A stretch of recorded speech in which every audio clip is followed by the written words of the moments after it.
गौरीशंकर जी बिसेन, हमारे विनोद जी अग्रवाल, शशि जी जायसवाल,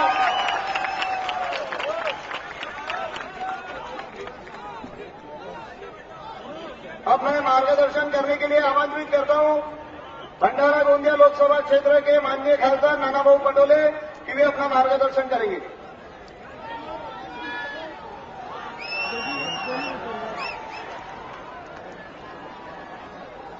भारत माता की, भारत माता की। सर्वप्रथम आपल्या गोंदियाच्या या पवित्र भूमीवर आपल्या देशाचे प्रधानमंत्री आदरणीय नरेंद्र मोदीजींचं आपण जोरात टाळ्या वाजवून सर्वप्रथम त्यांचं स्वागत करावं।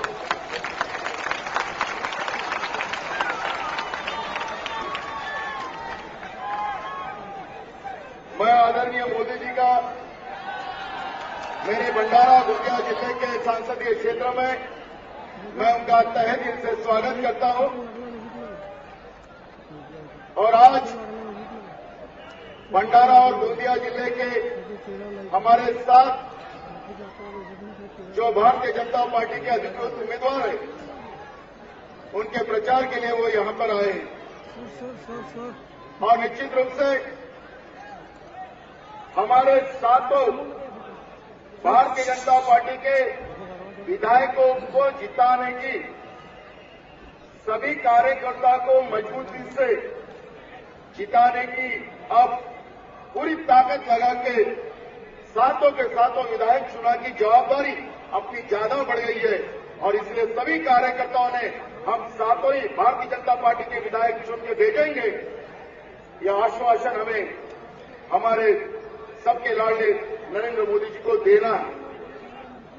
इस कार्यक्रम में हमारे गोंदिया जिले के दामाद और मध्य प्रदेश के मंत्री जी, हमारे बड़े भाई गौरीशंकर जी बिसेन, हमारे गोंदिया जिले के अध्यक्ष और हमारे पार्टी के प्रत्याशी विनोद जी अग्रवाल, दूसरे हमारे अर्जुनी मोरगांव के विधायक और पार्टी के प्रत्याशी राजकुमार जी बडोले, हमारे तिरोड़ा के उम्मीदवार विजय जी रामडाले, तुमसर के हमारे प्रत्याशी चरण जी वाघमारे, साकोली के प्रत्याशी बाड़ा काशीवार, हमारे भंडारा के प्रत्याशी एडवोकेट रामचंद्र जी अवसरे और रामगांव के प्रत्याशी संजय जी पुरम, हमारे नागपुर विभाग के संगठन मंत्री सम्मानीय उपेंद्र जी,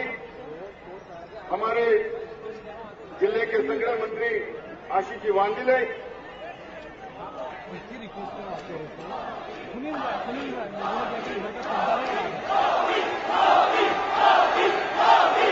मोदी जी का आदरणीय मोदी जी का भाषण शुरू होने के बाद आपकी शुरुआत वैसी होना चाहिए। पहली बार, क्योंकि हम सब लोगों ने चुनाव के समय में हमारे गोंदिया भंडारा जिले के प्रचार में वो आने वाले थे, पर हमारे विरोधियों ने कहा था कि हम चाहेंगे तभी मोदी जी इस शहर में आएंगे, नहीं तो नहीं आएंगे। और वही आज हमारे प्रधानमंत्री जी को कहते हैं कि सपने बेचने वाले झूठ बोल के उन लोगों ने देश में सत्ता ली। मैं आदरणीय मोदी जी को कहना चाहूंगा कि अगर वो आपको सपना बेचने वाला कहते हैं, तो मुझे देश बेचने वालों को, जिन लोगों ने 10 साल इस देश को बेचने का काम किया, वो लोग ही आज आपको सपना बेचने का काम बताते हैं। उनको अब उनकी जगह दिखाने का समय आ गया है। महाराष्ट्र में भारतीय जनता पार्टी की सत्ता खुद के बलबूते पे आना चाहिए, और इसलिए पूरे महाराष्ट्र में आदरणीय मोदी जी अपना दौरा कर रहे हैं। गए 2 महीने में देश में जो निर्णय लिया, दुनिया में जाके अपने देश का नाम ऊंचा किया। आज पूरा देश, पूरी दुनिया अपने भारत की तरफ, अपने हिंदुस्तान की तरफ एक अच्छी नजर से देखे। और ऐसे समय में आज ये महाराष्ट्र का चुनाव हमारे लिए बहुत महत्व का है। मैं आप लोगों को एक सामने ज्यादा वक्तव्य नहीं करता, इतना ही कहूंगा कि हमारा ये पिछड़ा जिला है और ये पिछड़े जिले को विकास की प्रवाह धारा में लाने का काम मोदी जी के माध्यम से निश्चित रूप से होने वाला है। हम जिस मध्य भारत में रहते हैं, उस मध्य भारत में हम रहते हैं, हम जिस मध्य भारत में रहते हैं, आप आपने देखा होगा कि गैस सिलेंडर, पेट्रोल, डीजल आज हम लोगों को बंबई से लाना पड़ता है। ट्रांसपोर्टिंग चार्जेस के वजह से वो हमारे यहाँ के लोगों को महंगा पड़ता है। मैंने पेट्रोलियम मिनिस्टर धर्मेंद्र जी प्रधान को मैंने उस तरफ का एक प्रस्ताव भी दिया कि हमारे गोंदिया भंडारा जिले में पेट्रोकेमिकल रिफाइनरी हमारे गोंदिया जिले में आना चाहिए और निश्चित रूप से आप मुझे सहकार्य करेंगे, जिससे मध्य प्रदेश, छत्तीसगढ़ और यहाँ पे निश्चित रूप से रोजगार की एक संधि हम लोग हमारे युवाओं को दे सकेंगे। हमारा एरिया ये किसानों का एरिया है और आज खेती में हर साल निसर्ग के वजह से और महाराष्ट्र की सरकार जो हमारे राज्य को अंधेरे में डुबा के रखी है, आज हमारे किसानों को अगर बिजली चाहिए तो महाराष्ट्र में सरकार को बिजली देने का आज भी सुविधा नहीं। पूरा महाराष्ट्र अंधेरे में लगा के रखा है और सबसे बड़ा कलंक इस महाराष्ट्र में इन लोगों ने लगाया है कि आज महाराष्ट्र में राष्ट्रपति राजवट शुरू हो गई और राष्ट्रपति राजवट की वजह से आज जो भी निर्णय लोगों के लेने के लिए वो नहीं ले सक रहे और उसकी वजह से आज सबसे बड़ा प्रश्न हमारे किसानों का हमारे महाराष्ट्र में बना है। मैं मोदी जी को इस माध्यम से बताना चाहता हूं कि निश्चित रूप से हर साल निसर्ग के माध्यम से हमारा किसान अड़चन में आता है। मैं एक नेशनल डेयरी प्रोजेक्ट के बारे में, वो भी हमारे कृषि मंत्री राधा मोहन जी को मैंने उसका भी एक प्रस्ताव दिया है और इस माध्यम से हमारे भंडारा गोंदिया जिले के नहीं तो हमारे छत्तीसगढ़ और मध्य प्रदेश के भी किसानों का बहुत बड़ा फायदा हो सकता है। आने वाले दिनों में निश्चित रूप से विकास के माध्यम से अपन गोंदिया और भंडारा जिले को मुख्य धारा में लाने की कोशिश तुम्हारा सांसद करके निश्चित रूप से आदरणीय मोदी जी के माध्यम से मैं करने वाला हूं। लेकिन मैं आप लोगों को जिस आशा के साथ, जिस मकसद के लिए मुझे आप लोगों ने चुन के दिया है, वो आशा और मकसद पूरा करना है तो गोंदिया और भंडारा जिले के सातों विधायक जो आदरणीय मोदी जी के विचारधारा से महाराष्ट्र में मोदी जी के विचारधारा की सरकार बनाना हम सब के लिए आज जवाबदारी है। और मुझे विश्वास है कि महाराष्ट्र में जो एजुकेशन का इन लोगों ने व्यापारीकरण करके रखा है, हमारा पूरा महाराष्ट्र आज अंधेरे में डुबा के रखा है, हमारे किसान को आत्महत्या करने को बाध्य किया है, हमारे बेरोजगार को हमेशा बेरोजगार रखने का काम 15 साल से इस महाराष्ट्र में चल रहा है। मेरे गरीब को मकान देने में भी अड़चन करने का काम किया जाता है। मेरे जो वनाधिकार समिति के माध्यम से मेरे गरीबों को जमीन का अधिकार मिला, वो भी छीनने का काम महाराष्ट्र की सरकार ने किया। वो निराधार के पैसे हमारे गरीबों को जो मिलते हैं, जो केंद्र सरकार के माध्यम से आते हैं, वो गरीबों को 6-6 महीना पैसा मिलने नहीं देते। और ऐसे अत्याचारी कांग्रेस और राष्ट्रवादी की सरकार को, और जो अपने आप को हम कोई भी पार्टी के नेता, किसी भी पार्टी को हम चला लेंगे, ऐसी भाषा का उपयोग हमेशा इस गोंदिया शहर में करते हैं, उनको सही जवाब देने का काम हमारा कार्यकर्ता मोदी जी के विचारधारा के साथ भारतीय जनता पार्टी के सभी उम्मीदवार को चुना के लाएगा। यही विश्वास मैं यहां रखता हूं। मैं आदरणीय मोदी जी को बताना चाहता हूं कि आप पार्लियामेंट के समय में यहां नहीं आए, लेकिन आज आपके पास बहुत समय है। आपको सुनने के लिए बाहर में भी इससे 3 गुना लोग बाहर में भी खड़े हैं। जिस शहर में हम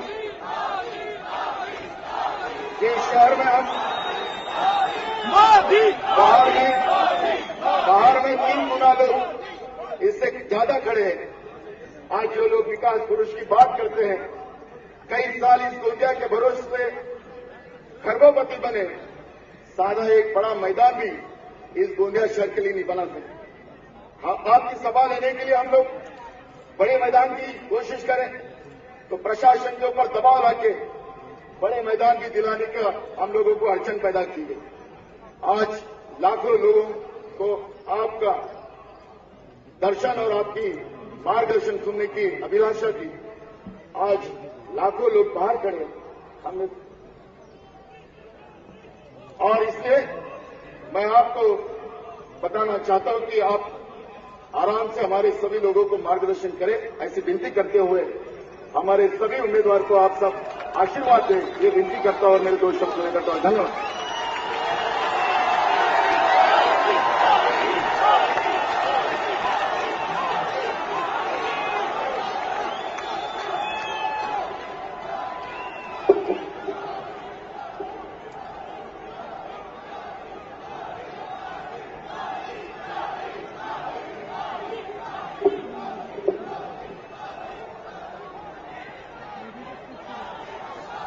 भारत माता की। मंचावर बसलेले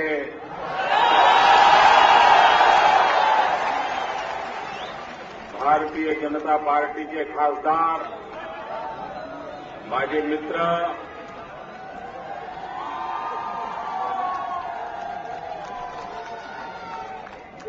श्री नानाभाऊ, श्री विनोद अग्रवाल जी, श्री कशिश जायसवाल जी, उपेंद्र जी, और इस चुनाव में भारतीय जनता पार्टी के उम्मीदवार विनोद अग्रवाल हमारे जिला के अध्यक्ष भी है और यहां के उम्मीदवार भी है, श्री विजय रांगड़े जी, श्री राजकुमार बड़ोले जी, श्री संजय पुराण, श्री चरण वाघमारे, श्री राजेश काशीवार, श्री एड रामचंद्र अवसरे और विशाल संख्या में पधारे हुए गोंदिया के प्यारे भाइयों और बहनों,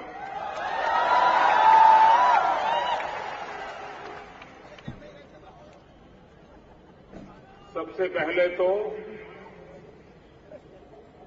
मुझे गोंदिया के लोगों का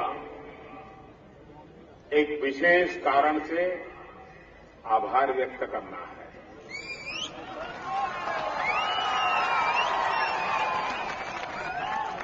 मुझे उनका धन्यवाद करना है और मुझे उनको अभिनंदन भी करना है।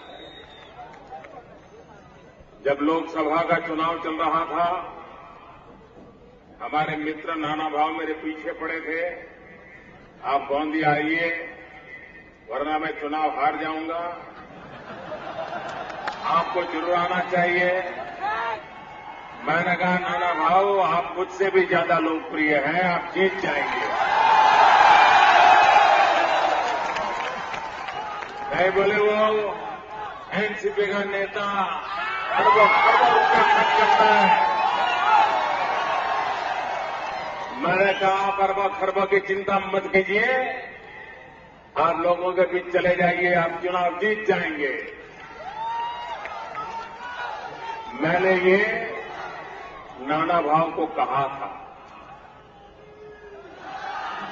आपका पर भरोसा रख करके कहा था। मुझे विश्वास था कि गोंदिया कभी मेरा भरोसा नहीं तोड़ेगा और जो मैं सोचता था वही आपने करके दिखाया। मैं आ नहीं पाया था, उसके बावजूद भी आपने इतनी प्रेम वर्षा की, नाना भाव को विजयी बना करके दिल्ली भेज दिया भाई। इस बार मुझे लगा कि मुझे गोंदिया के पास वोट मांगने के लिए जाने की जरूरत नहीं है, वोट तो देने ही वाले हैं। लेकिन मुझे कर्ज चुकाने के लिए जरूर आना है और इसलिए मैं आज कर्ज चुकाने के लिए आया हूं।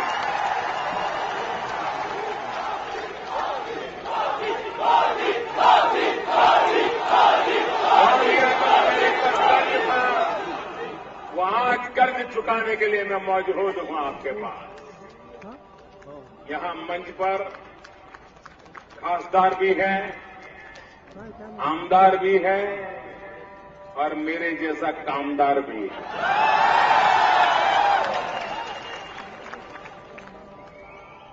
भाइयों बहनों, मुझे अभी समझ नहीं आ रहा है कि एनसीपी का जन्म हुआ तब से उनकी घड़ी में 10:10 हुआ है। उनकी घड़ी की सुई आगे बढ़ी नहीं रही है,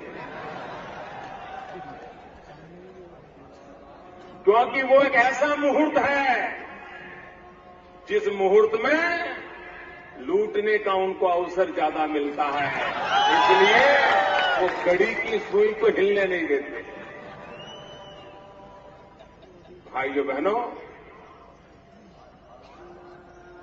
आपको निर्णय करना है, क्या महाराष्ट्र को ऐसे ही रखना है क्या? क्या हमारे विदर्भ को ऐसे ही रखना है क्या?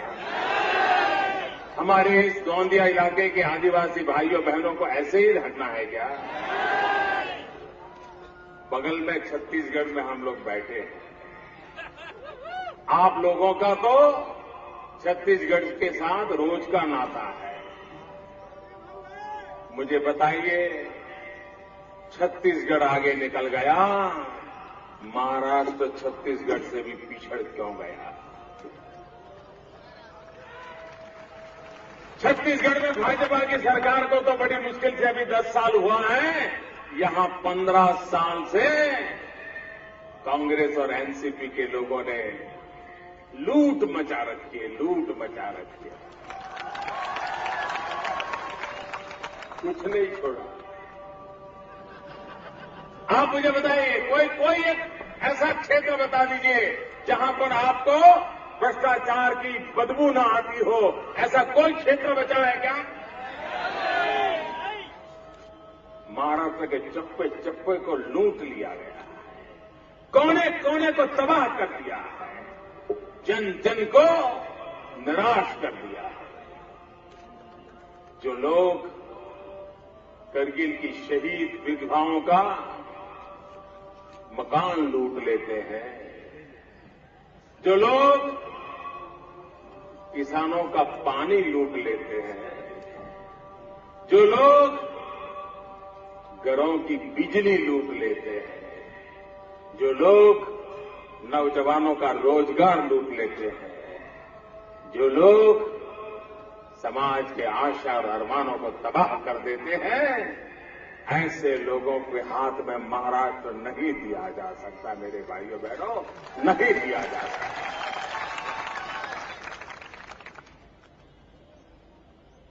यहां बहुत बड़ा आदिवासी समाज रहता है। 60 साल बीत गए, अरबों खरबों रुपयों के बजट रुपये तिजोरी से निकल गए, लेकिन आदिवासी इलाके में क्यों नहीं पहुंचे? आदिवासी के घर तक क्यों नहीं पहुंचे? आदिवासी के जीवन में बदलाव क्यों नहीं आया? और क्या कारण है कि बगल के छत्तीसगढ़ में उसी आदिवासी के जीवन में तेज गति से बदलाव आया? उसका कारण क्या है? वन पैदाशों की जो जंगलों में पैदावार होती है, उसके दाम गोंदिया के आदिवासियों से ज्यादा छत्तीसगढ़ के आदिवासियों को क्यों मिलते हैं? जो मजदूरी का पैसा गोंदिया क्षेत्र के आदिवासियों को मिलता है, उससे ज्यादा पैसा छत्तीसगढ़ के आदिवासियों को मिलता है। ये फर्क क्यों है? क्योंकि यहां की सरकार को न आदिवासियों की चिंता है, न गरीबों की चिंता है। उनका तो 1 पॉइंट प्रोग्राम है। आपको लगता होगा यहां दो दल है, कांग्रेस और एनसीपी। ये गलती मत करना, ये दो दल नहीं है, ये एक ही दल है, एक ही दिल है। ये एक ही चप्पे, कट्टे बट्टे के चप्पे हैं। दोनों की आदतें समान है, इरादे समान है, मकसद एक है। और ये राष्ट्रवादी नहीं है, ये भ्रष्टाचारवादी है। और इसलिए भाइयों बहनों, बहुत हो चुका। 60 साल तक जितना लूटा लूट लिया। अब मेरे नौजवानों तय करो, यह देश किसी को लूटने नहीं दिया जाएगा। ये महाराष्ट्र किसी को लूटने नहीं दिया जाएगा। ये संकल्प करने का समय है। ये चुनाव कौन आमदार बने कौन न बने इसके लिए नहीं है। ये चुनाव महाराष्ट्र का भाग्य का क्या होगा उसका फैसला करने के लिए चुनाव है। क्या कारण है महाराष्ट्र की दशा हुई? हिंदुस्तान में सबसे ज्यादा आतंकवाद की घटनाएं कहीं घटती है तो आज महाराष्ट्र की धरती पर घटती है। हिंदुस्तान में उत्तर प्रदेश के बाद सबसे अधिक कौमी दंगे कहीं हुए हैं तो कांग्रेस और एनसीपी के राज्य में महाराष्ट्र में हुए।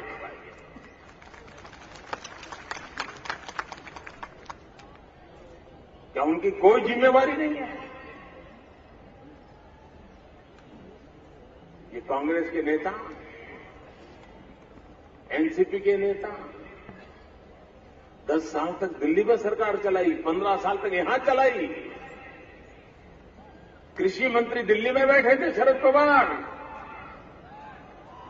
और हर साल 3,700 किसानों ने आत्महत्या की है। मेरे भाइयों बहनों, 3,700 किसान प्रति वर्ष आत्महत्या करें। 3,700 परिवार तबाह हो जाए, माताएं बहनें विधवा हो जाए, बच्चे अनाथ हो जाए, और कांग्रेस और एनसीपी की आंख में से आंसू तक न टपके, ऐसी निर्दयी सरकार हिंदुस्तान के किसी कोने में नहीं है भाइयों। और इसलिए मैं आज कहने आया, आप मुझे बताइए, आपको बिजली मिलती है क्या? मिलती है क्या? ये लोग कैसे हैं देखिए। ये लोग 60 साल से देश चला रहे हैं और मेरे 60 दिन का हिसाब मांग रहे हैं। अरे पहले तुम्हारे 60 साल का हिसाब दो, फिर मोदी से 60 दिन का हिसाब मांगो। लेकिन मैं जनता जनार्दन को हिसाब देने के लिए तैयार हूं, पल पल का हिसाब देने के लिए तैयार हूं, पाई पाई का हिसाब देने के लिए तैयार हूं। हम जनता से बंधे हुए हैं। जनता जनार्दन हमारा हाई कमांड है और इसलिए हम तो जन सेवा, यही प्रभु सेवा, इसी मंत्र को लेकर के पले बढ़े हुए हैं। भाइयों बहनों, गुजरात के अंदर एक नर्मदा योजना है, सरदार सरोवर डैम। 60 साल हो गए काम चल रहा है। क्यों? भारत सरकार परमिशन देने में कोताही बरतती है। मैं लड़ाई कर करके परमिशन लेता था, कभी 5 मीटर ऊपर जाने की, कभी 7 मीटर ऊपर जाने की, कभी 11 मीटर ऊपर जाने की। लेकिन 2005 के बाद उन्होंने तय कर दिया कि मोदी को परमिशन नहीं देनी चाहिए। परमिशन देना बंद कर दिया। तब मैं गुजरात का मुख्यमंत्री था। उस योजना को अधूरी रखने के कारण कांग्रेस ने महाराष्ट्र के साथ कितना बड़ा अन्याय किया है, वो जानकारी मैं गोंदिया के नागरिकों को देना चाहता हूं। वो प्रोजेक्ट अगर पूरा हो गया होता, हर वर्ष 400 करोड़ रुपए की बिजली मुफ्त में महाराष्ट्र को मिलने वाली थी।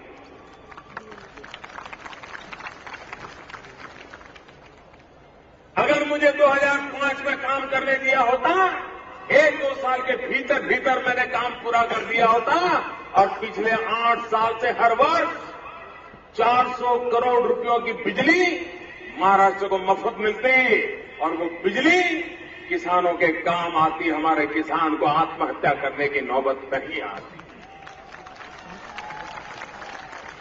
लेकिन दिल्ली में बैठी हुई कांग्रेस सरकार ने हमको वो परमिशन नहीं दी। कांग्रेस मुझे पूछती है 60 साल में क्या किया। दिल्ली में सरकार में आते ही 15 दिन में वो सरदार सरोवर डैम का काम चालू कर दिया और मैं महाराष्ट्र के भाइयों को विश्वास दिलाता हूं, 1 साल 2 साल के भीतर भीतर काम पूरा हो जाएगा और आपको 400 करोड़ रुपए की बिजली मुफ्त में मिलना शुरू हो जाएगा।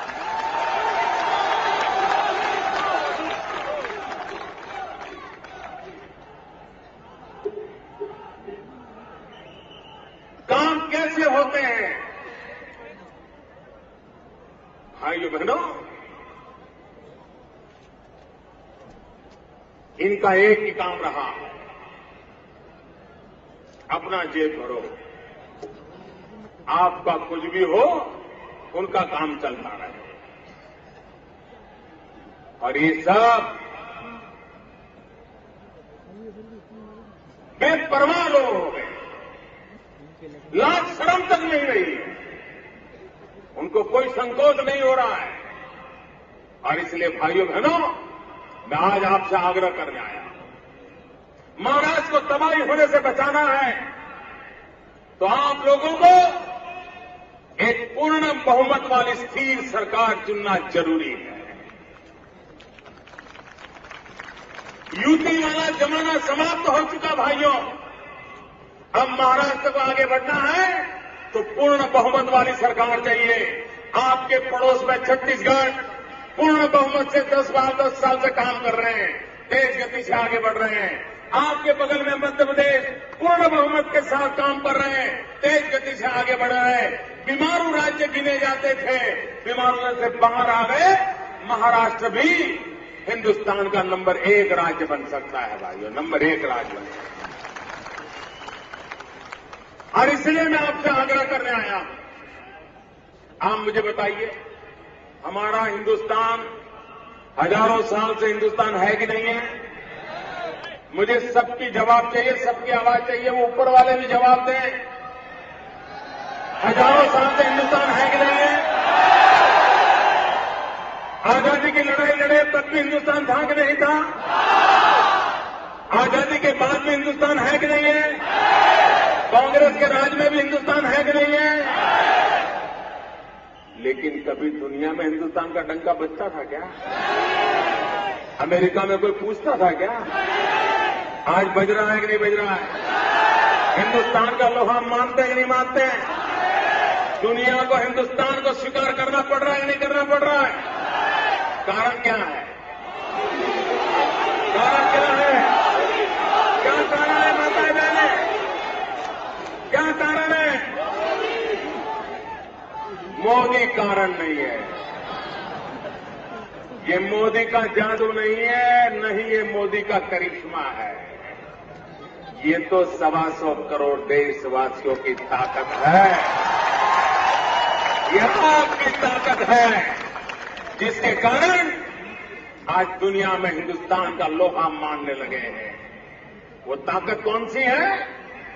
125 करोड़ देशवासियों ने लोकसभा के चुनाव में 30 साल के बाद पहली बार पूर्ण बहुमत के साथ भारतीय जनता पार्टी को विजयी बनाया। ये पूर्ण बहुमत की ताकत है कि दुनिया हिंदुस्तान को स्वीकार करने लगी है। जब मैं किसी को मिलता हूं तो उसको मालूम है कि वो इंसान है जिसके पीछे 125 करोड़ देशवासी खड़े हैं। ये उसको मालूम भाइयों बहनों, पूर्ण बहुमत की ताकत क्या होती है, ये मैं सारी दुनिया में देख रहा हूं। क्या आप चाहते हैं महाराष्ट्र का भी दुनिया में डंका बजे? आप चाहते हैं महाराष्ट्र में दुनिया का डंका बजे? आप चाहते हैं पूरे हिंदुस्तान में महाराष्ट्र नंबर 1 पर हो? तो पहली शर्त है पूर्ण बहुमत वाली स्थिर सरकार बनाइए। पूर्ण बहुमत वाली स्थिर सरकार बनाइए, जरा भी इधर उधर मत होने दीजिए। और मैं 2 दिन से महाराष्ट्र में प्रवास कर रहा हूं। हमारे कांग्रेस के नेता, मैं जब अमेरिका था तब मैंने समाचार पढ़े, वो चिल्ला रहे थे, एनसीपी के नेता चिल्ला रहे थे, शरद राव चिल्ला रहे थे, ये प्रधानमंत्री को क्या जरूरत है इतना समय खराब करके महाराष्ट्र आने की? प्रधानमंत्री महाराष्ट्र क्यों आ रहे हैं? क्या उनको मुख्यमंत्री बनना है क्या? मैं हैरान था।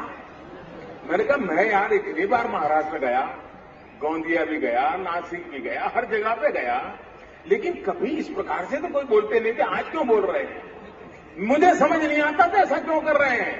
लेकिन कल से जब से मैंने बीड़ से यात्रा शुरू की है, हर जगह पे ये जन सैलाब मैंने देखा है, तब मुझे पता चला उनको डर किस बात का लग रहा है। उनको डर किस बात का लग रहा है? ये डर मोदी का नहीं है, उनको डर आपका लग रहा है। आपका डर लग रहा है, कांप रहे हैं। ये शरद राव है ना, बड़े चतुर है। देखिए, खुद तो लोकसभा लड़े नहीं, उनको पता था नैया डूबने वाली है, राज्यसभा में चले गए और प्रफुल्ल को बलि का बकरा बना के लड़ा दिया।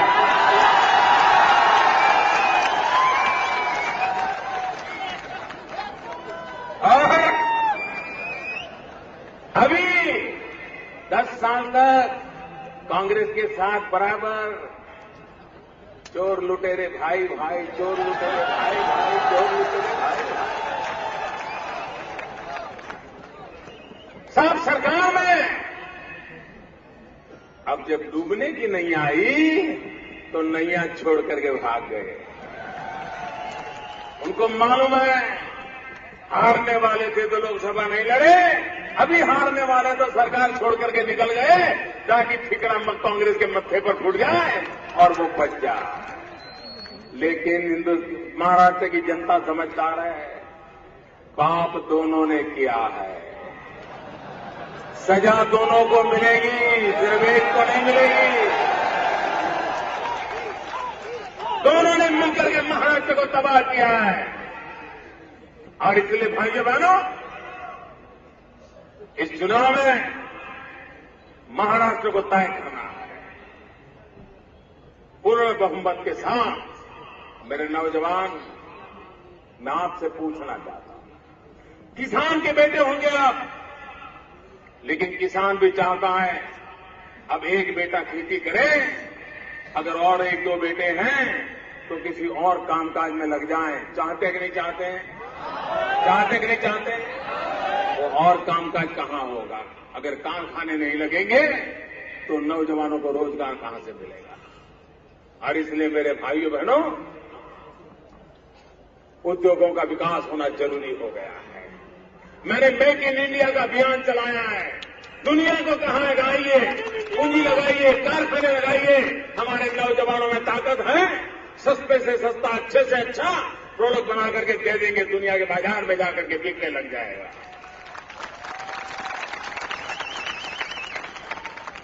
जापान 2 लाख करोड़ रुपए का पूंजी निवेश करने के लिए तैयार हो गया। चाइना 1.25 लाख करोड़ का पूंजी निवेश करने के लिए तैयार हो गया। भाइयों बहनों, दुनिया से लोग तैयार हो रहे हैं। देखते ही देखते बदलाव नजर आ रहा है। और इतना ही नहीं, मुझे बताइए, पेट्रोल के दाम कम हुए कि नहीं हुए? हुए कि नहीं हुए? डीजल के दाम कम हुए कि नहीं हुए? लेकिन कांग्रेस वालों को पता नहीं है। पता नहीं है, उसका कारण मालूम है? पता नहीं उसका मालूम क्या है?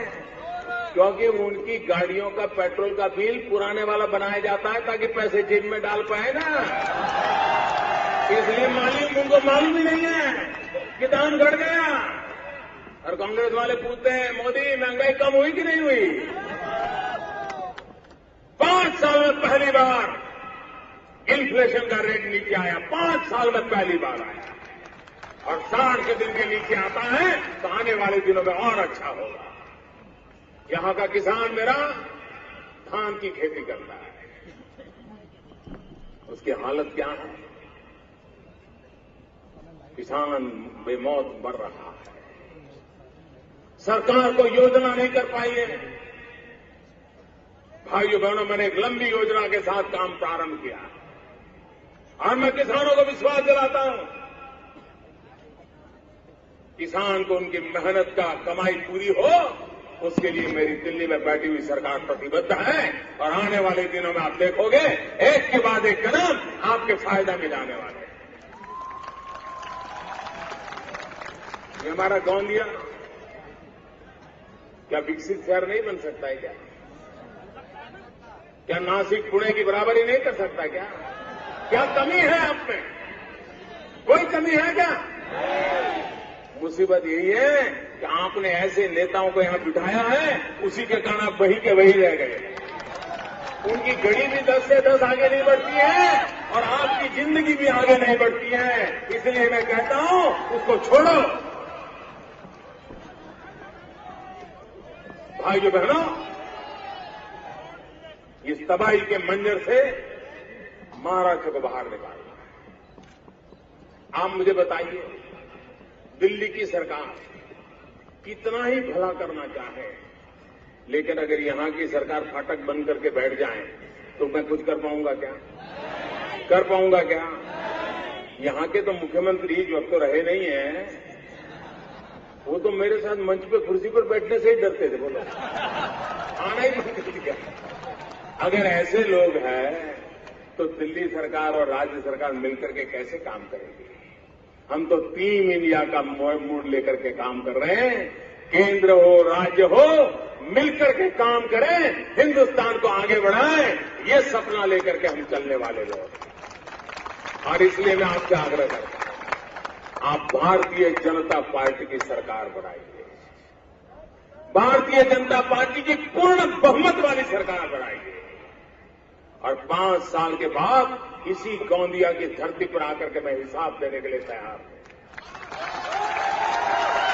मैं वादा करके जाता हूं भाइयों, यहां के आदिवासियों की जिंदगी में बदलाव लाऊंगा, यहां के किसानों की जिंदगी में बदलाव लाऊंगा, यहां के नौजवान को रोजगार मिले, इसके लिए मैं पूरा प्रयास करूंगा। ये मैं वादा करने आया हूं आपसे।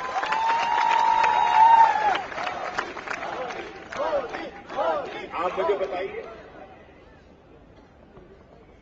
टैक्स सरकार में जरूरी होते हैं, सरकार के खजाने में भी पैसे चाहिए क्योंकि विकास करना होता है, लेकिन पैसे लूटने के लिए नहीं होते।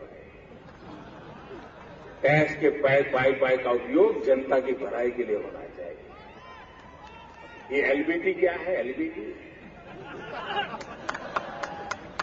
ये एलबीटी क्या लगा के रखा है भाई? ये पैसा कहां जा रहा है? ये एलबीटी सीधी सीधी बात है, लूटो बांटो टैक्स। ये लूटो बांटो टैक्स है, और भारतीय जनता पार्टी ने कहा है सरकार बनते ही आपको एलबीटी से मुक्ति करा देगा। भाइयों बहनों, हमने विकास की नई ऊंचाइयों पर जाना, और यह देश महाराष्ट्र अगर पिछड़ गया तो हिंदुस्तान आगे बढ़ नहीं सकता है। आप लिख करके रखो।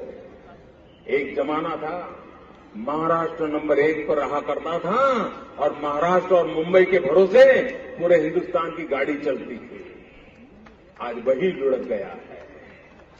अगर मुझे हिंदुस्तान को भी आगे बढ़ाना है तो महाराष्ट्र और मुंबई के बिना आगे नहीं बढ़ पाएगा। और इसलिए भारत का भाग्य बदलने के लिए भी मुंबई और महाराष्ट्र को आगे बढ़ना, उनकी ताकत तैयार होना बहुत जरूरी है। भाइयों बहनों, विकास के सिवाय समस्याओं का कोई समाधान नहीं है।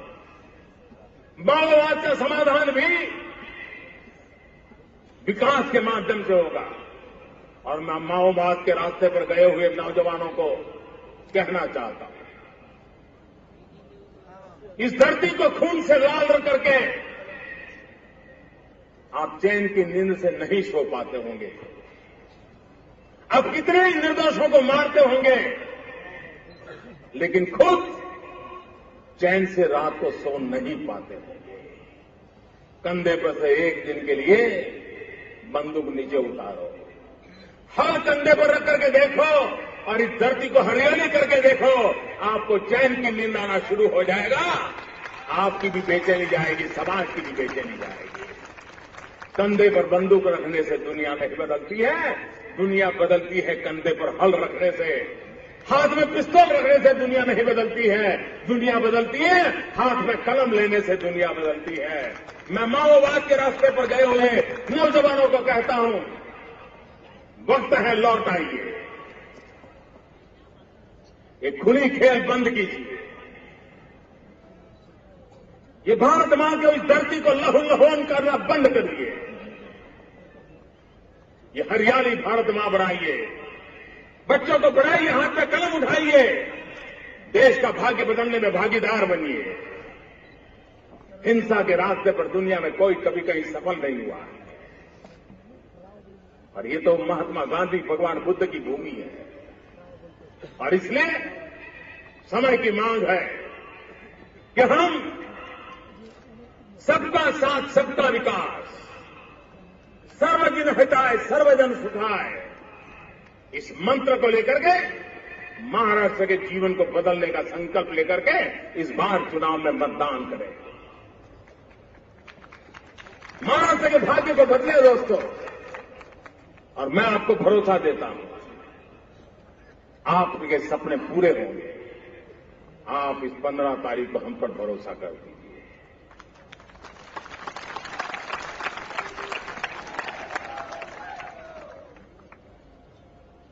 भाइयों बहनों, मैं देख रहा हूं ऊपर तक लोग बैठे हैं, सब दूर बैठे हैं। ऐसा विराट जनसागर, ये हवा का रूप क्या है वो बता देता है। जो पॉलिटिकल पंडित अनुमान लगाते हैं ना, उनका हाल क्या है आपको मालूम है। जब लोकसभा का चुनाव हुआ तो पॉलिटिकल पंडित कहते थे भाजपा को 125 सीट मिलेगी, फिर थोड़े दिन गए कहने लगे 150 मिलेगी, फिर थोड़े दिन गए कहने लगे शायद 175 मिल जाए, फिर कहने लगे नहीं शायद 182 तक पहुंच जाएंगे, पहले वाली स्थिति पे आ जाएंगे। इससे आगे बढ़ने को कोई तैयार नहीं था, क्योंकि पॉलिटिकल पंडितों को बदली हुई हवा के रूप का पता नहीं है। पुराने पैरामीटर बदल चुके हैं। देश का भाग्य बदलने के लिए देश का नौजवान तैयार हो चुका है। वो देश को लूटने देना नहीं चाहता है।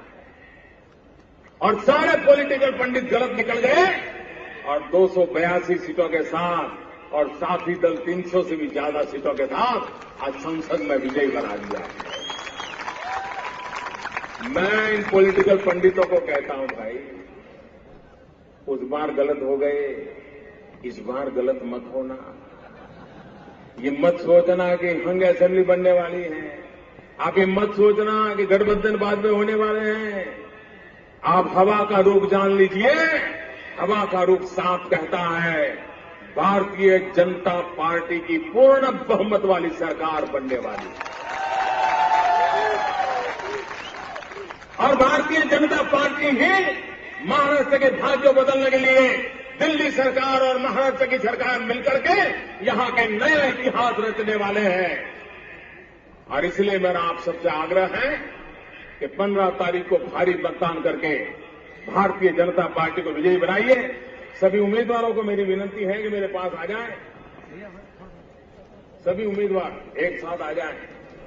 आप सबसे मेरी एक प्रार्थना है, मैं बताऊं, एक काम तो वो करोगे, सबका जवाब चाहिए मुझे। करोगे? करोगे? यहां से जाते समय कोई प्लास्टिक की बोतल छोड़ दी हो, कोई कागज का टुकड़ा छोड़ दिया हो, कोई चीजें छोड़ दी हो, सब कुछ उठा करके ले जाना है। ये सफाई करना हमारी जिम्मेवारी है। हम भारत मां को गंदा नहीं रख सकते। साफ करके जाओगे ना? सब कूड़ा कचरा उठा के ले जाओगे ना?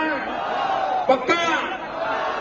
बहुत बहुत धन्यवाद। मेरे साथ दोनों मुट्ठी बंद करके बोलिए, भारत माता की। पूरी ताकत से बोलिए, भारत माता की, भारत माता की, भारत माता की।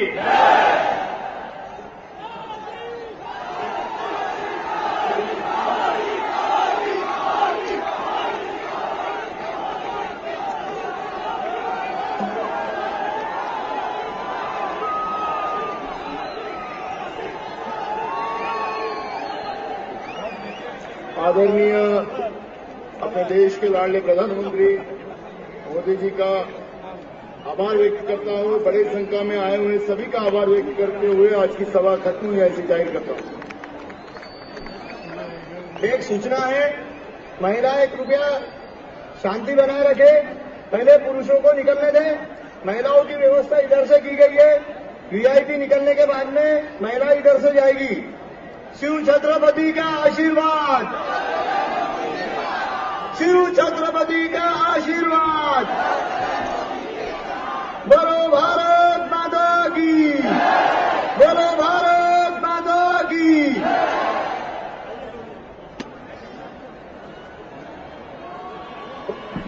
मेरे साथ थोड़ा नारा लगाएंगे।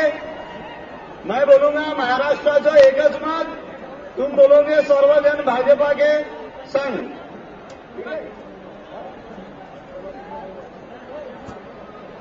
भाजपाला पूर्ण बहुमत। हाँ, विनोद भैया नारा दे रहे, कृपया सब जन साथ देंगे। सभी लोग एक नारा लगाएंगे, महाराष्ट्राचे